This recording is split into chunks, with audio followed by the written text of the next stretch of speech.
They thought she was just another passenger, seat 12F, quiet, unnoticed, blending into the crowd of travelers chasing ordinary destinations. But sometimes, the person you least expect carries a past written in codes, in call signs, in the kind of silence that makes generals stand straighter. That day, turbulence would not come from the storm outside the aircraft, but from the moment her name was whispered in the skies.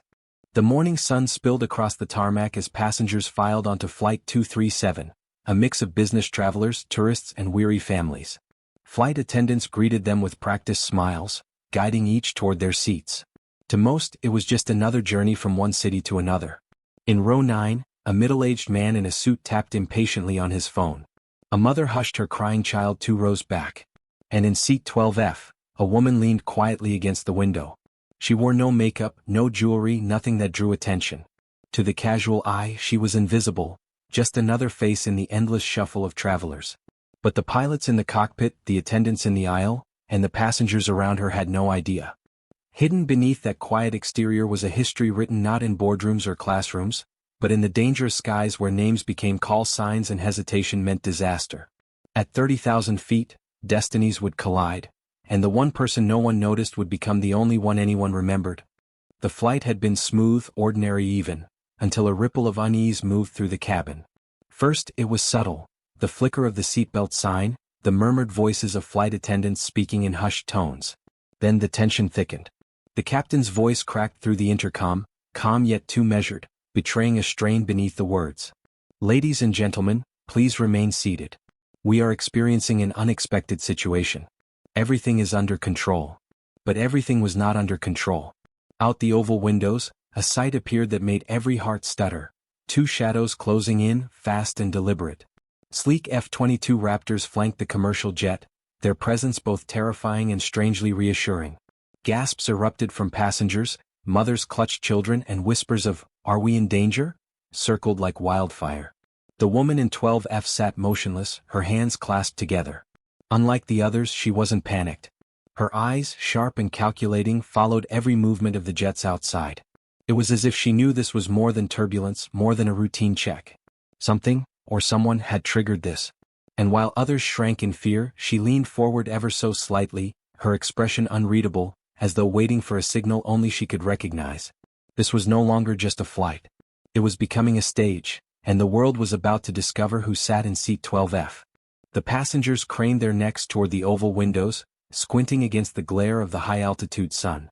At first, it looked like nothing more than a faint glimmer, a trick of the light on endless blue. But then it grew sharper, sleek wings cutting across the horizon. One jet. Then another. 2 F-22 Raptors, their movements precise, almost predatory like falcons circling their prey. A low murmur spread through the cabin. Some gasped in awe, others whispered in unease. Why would fighter jets be here?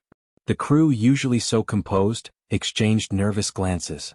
The tension thickened, an unspoken fear pulsing through every row. In seat 12F, she leaned closer to the window. Her expression remained unreadable, calm where everyone else's turned anxious. But her eyes, they sharpened with a clarity no one around her noticed. To the other passengers, she was just another traveler, a woman with a book in her lap. Yet in that moment, it was as if the sky itself had shifted into familiar territory for her, as if those distant raptors were not strangers, but something she had always expected. And then came the voice, crackling through the intercom from the cockpit, "Ladies and gentlemen, please remain seated. We've been asked to hold position, military instructions." The words dropped like stones, heavy and alarming. Around her, fear rippled louder. But in 12F, she exhaled slowly, almost imperceptibly, as if bracing herself, not for danger, but for recognition. The hum of the engines had been steady, almost soothing until it wasn't. A shudder ran through the aircraft, subtle at first, then sharp enough to draw gasps from the passengers. Coffee cups rattled, seatbelts strained, and suddenly the cabin was no longer filled with idle chatter but with an undercurrent of fear. Outside the windows, contrails cut across the sky, 2 streaks of silver carving through the clouds with predatory precision. And then, unmistakably, the sleek silhouettes of F-22 Raptors came into view, their presence both terrifying and awe-inspiring. The passengers craned their necks, whispering questions no one could answer. Why are they here? Is something wrong with our plane? The captain's voice had not yet come over the intercom, and the silence weighed heavily, turning curiosity into dread. In row 12, the young woman with the calm eyes remained perfectly still. Where others shrank back in their seats, her gaze locked onto the fighters with a kind of recognition, like someone seeing not strangers but old comrades. Her hands, steady and deliberate, reached down to the small bag at her feet. Inside, hidden beneath an ordinary travel blanket, was a headset no civilian should have carried. The tension was unbearable, the air thick with questions. But before anyone could demand answers, she leaned slightly toward the window, her lips parting with the faintest whisper, words not meant for her fellow passengers, but for the very jets circling them. And it was in that moment, when fear threatened to overtake the cabin, that the first thread of revelation began to unravel. The captain's voice cracked slightly as he spoke into the intercom, trying to steady himself. "Ladies and gentlemen, please remain calm. We've just received communication from the Air Force. They've asked for passenger 12F by call sign." A ripple of confusion swept through the cabin. Passengers whispered, puzzled, "What call sign?" But in row 12, the woman's hand trembled as she set down her cup. Her eyes, once steady, flickered with the weight of memory. The flight attendants moved toward her cautiously, as if instinctively sensing she was no ordinary traveler. "Ma'am," one of them said softly, "the pilots are requesting to speak with you. They say you're Spectre." At that single word, the mood of the plane shifted. The chatter died instantly. Spectre, a name spoken like a secret, one reserved for classified files and whispered legends among pilots. The woman rose slowly, every eye on her. Gone was the quiet passenger keeping to herself. In her place stood someone who seemed to carry an invisible authority, the kind that could silence even a cockpit full of soldiers. Outside, the F-22s drew tighter around the plane, their formation sharp and reverent. The lead pilot's voice came across the comms, steady but laced with awe. "Command, we've confirmed visual. Spectre is aboard, awaiting her direction." And just like that, the sky itself seemed to hold its breath. The auditorium was hushed, the kind of silence that carried more weight than thunder.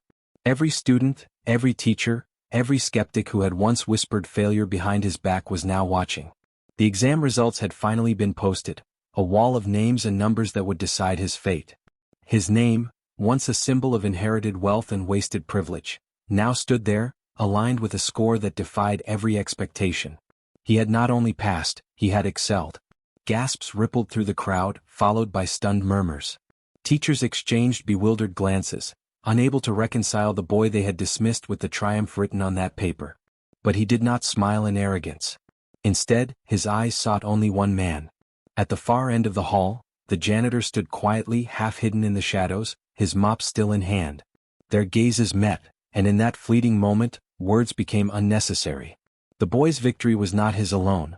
It belonged to the man who had believed in him when the world did not. And though applause began to erupt, louder and louder, he did not raise his arms in pride. He simply bowed his head as if acknowledging that true success is never built on privilege or luck. It is built on humility, on resilience, and on the strength borrowed from those who choose to stand beside us. The day of the exam arrived like a silent storm. The entire school seemed to buzz with anticipation, some out of curiosity, others out of a cruel hope to see the billionaire's son stumble one last time. He sat at his desk, the paper before him, and for the first time in his life, his hands did not tremble. He remembered the janitor's words, "The world will always expect you to fail. But your mind only answers to you." As the clock ticked, he wrote, not hurriedly, not fearfully, but with a clarity that stunned even himself. Every formula he had once feared now seemed to flow naturally, every passage he had once stumbled through now unfolded with ease. Confidence replaced doubt and silence became his strength. When the results were finally posted, the hallway erupted in whispers. His name, once a symbol of privilege without merit, now stood at the top of the list. The very classmates who used to mock him froze in disbelief. Teachers who had dismissed him stood speechless. And yet he did not search for their approval. Instead, he turned to the old janitor, standing quietly at the back, a small smile on his face. No applause could ever compare to that nod of acknowledgement. Because in that moment, the boy understood the truth. Wealth could open doors, but wisdom, and the courage to believe in oneself, was the key to walking through them. The applause had faded, the whispers had settled, and the hall had returned to its ordinary rhythm. Yet for him, nothing felt ordinary. The world had expected him to falter, to remain a shadow behind a name that carried weight but no merit. Instead, he had proven that quiet determination, patience, and guidance from those who see your potential can transform even the bleakest expectation into triumph. He walked out of the school that day not with the swagger of a spoiled heir, but with the calm assurance of someone who had earned his place, not through privilege but through effort, resilience, and courage. The janitor, who had once been overlooked, watched him with a soft pride, knowing that sometimes the most profound lessons come from the humblest of teachers. And as he stepped into the sunlight, he realized that victory is not about being seen by everyone. It's about standing firm in the face of doubt, rising above judgment, and letting your actions speak louder than the whispers of the crowd. This story is a reminder. The world may try to define you by what you lack, but true strength comes from knowing your worth and quietly proving it, one deliberate step at a time. This is such an amazing story.